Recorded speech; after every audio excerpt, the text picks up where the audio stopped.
Have you ever felt as if you were your child's personal fullback, knocking chores, adversity, negative experiences, and disappointments aside so that they would have a clear field to success? I myself recall working well into the night to help my daughters, editing their papers, running to the store for a new swim cap, making healthy snacks for team practice, reworking my schedule so that I could be on hand for tomorrow's emergency. All this so they'd have time to do the hours of homework, AP classes, sports practice, volunteering, tutoring, and part-time jobs that somehow had been determined as essential for any student wanting to succeed in life. Well, if this sounds like you or someone you know or someone you're afraid you may be becoming, stay tuned. Today's show is all about sharing the importance of letting our children, our teens, fail so that they may succeed as adults.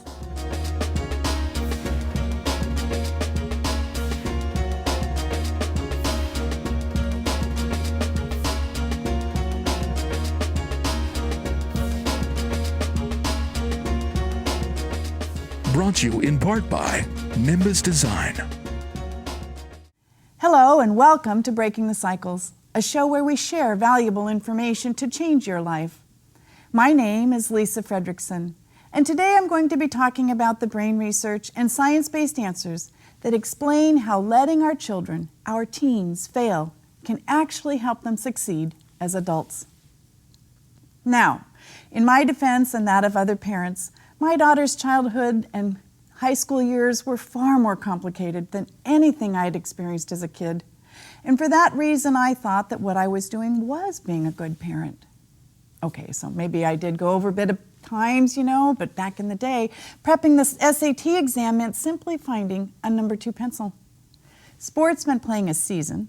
Homework could be done with what was at hand on my own time with no parental oversight or after-dinner trips to the craft store. And weekends and summers were just endless hours of hopping on our bikes and heading off with the only admonition ringing in our ears, be home in time for supper. We sorted out our own teams, fights with friends, and created our own adventures and rules. And for us, going to college was not a life or death decision. We applied to a couple, and we went. Fortunately for my daughters, life threw me a curveball, and I was forced to take a good, long, hard look at some things. And in the process of researching my issues, I learned a great deal about the brain. Yes, the brain. I was stunned to learn that all of my helping, my expectations for them, my being there to pick up the pieces, were actually harming their brains. How? My daughters were wiring brain maps that undermined their self-esteem, self-reliance, and chances for an amazing life because the subliminal underlying taking away message of my actions sounded something like, "That's not good enough. I don't think you can make the right decision. Here, let me fix it for you. This is what you'll need to do." At first, I couldn't imagine how I was going to put the genie back into the bottle, especially given the technology that adds an immediacy to just about every interaction, especially given my daughters were in their late teens when I started. And especially because of the pressure on our teens to be superstars before they even graduate from high school. Something so well presented in the documentary film, Race to Nowhere. Nonetheless, the three of us agree that my understanding the brain changed my approach, which of course helped me get out of the way and let them take charge of their lives. So I'd like to share some of what I've learned about the brain, because much of it is just 21st century. Why so recent? Remember back to 1960 when President Kennedy challenged the country to put a man on the moon and bring him back to Earth before the end of the decade. And we did it. Well, that's what happened in 1990 when President Bush challenged the nation to finally understand the live human brain. And as with the moon effort, that challenge unleashed unprecedented collaboration, funding, advances in technologies, and an explosion in discoveries, causing the 1990s to be known as the decade of the brain and the 2000s to be known as the decade of brain discoveries. New imaging technologies like functional MRI and SPECT allowed neuroscientists and medical professionals to study the live human brain in action and over time, to actually see how the brain develops and understand that the brain controls everything we think, feel, say, and do, and to appreciate that our brains are not hardwired.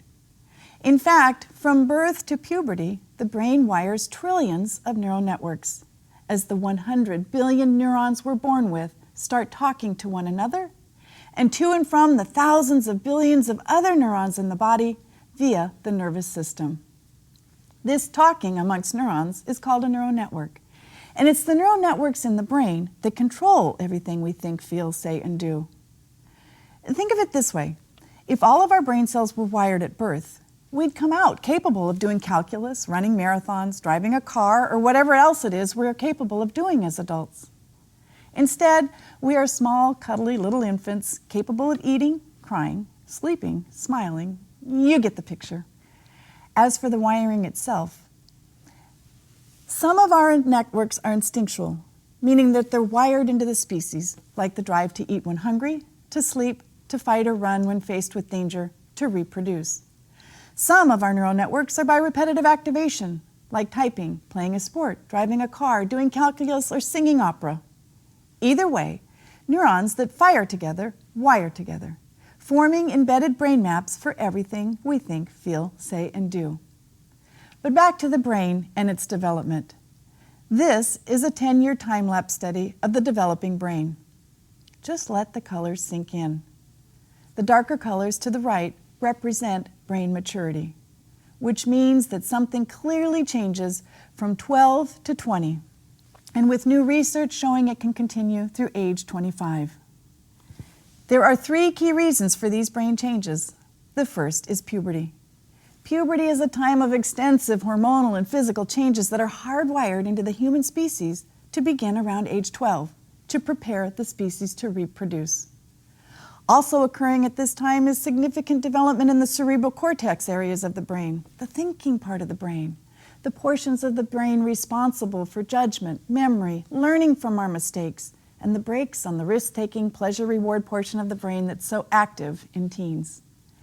And lastly, a pruning and strengthening process that was never before understood, meaning the neural networks that are being used get strengthened, wrapped in myelin, to improve the speed and efficiency of the networks commonly used, while those that are not being used fall away, get pruned. Not that they die, they just go into disuse. So, what does all this have to do with failing as a child, a teen, and thereby succeeding as an adult? It means the neural networks being repetitively activated, being practiced from birth through our early 20s, often to 25, will be the ones that are strengthened, embedded, for the things we'll do as adults. How we will cope, our self-confidence, our capabilities to handle adversity, everything. Which then brings me back to the purpose of this program. I'm not suggesting we abdicate our roles as parents, nor pine for a return to the way things were back in our day. But I do encourage us to better understand the brain and how it develops, so that we can better understand how best to help our children, our teens, and at the same time bring down their stress level with the immense pressures to succeed during this critical time of brain development. In this manner, when we give our children the opportunities to explore, to make mistakes, and to have uncomfortable consequences, we allow them to form some very important brain maps. The best part of all this is that it's never too late, even at my age. To learn more about the brain and its development, check out the partnership at drugfree.org's Guide to the Teen Brain.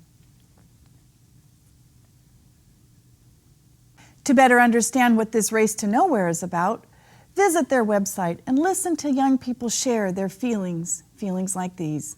I can't remember the last time I had a chance to go in the backyard and just run around. I would spend 6 hours a night on my homework. Or, how do you expect us to do well when we can't even make mistakes? And while you're there, answer the call to mobilize families, educators, and policymakers to challenge current assumptions on how best to prepare our youth to become healthy, bright, contributing and leading citizens.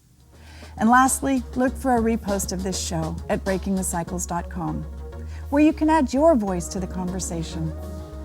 Thanks for watching, and we'll see you next time.